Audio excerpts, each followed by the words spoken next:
Եփել եմ այսօր բրնձով փլավ, ավելացրել եմ գունավոր բանջարեղենները, ինչպես նաև հավի կրծքամիսը։ Հավի կրծքամիսը նախորոք եփել եմ,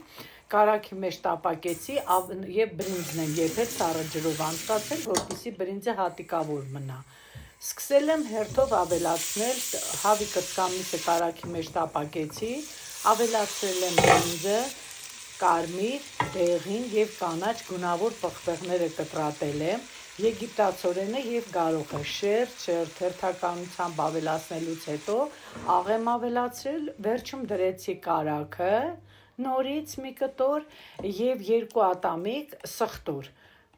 Մի աննշան ջուր եմ ավելացրել, կափարիչը փակել եմ, եփել է ընդամենը 5 րոպե,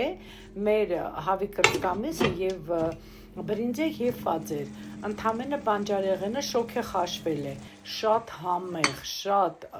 գեղեցիկ փլավ է ստացվել, չմոռանաք բաժանորդագրվել իմ էջերին եւ սրտիկել, պատրաստենք սիրով, անուշլի։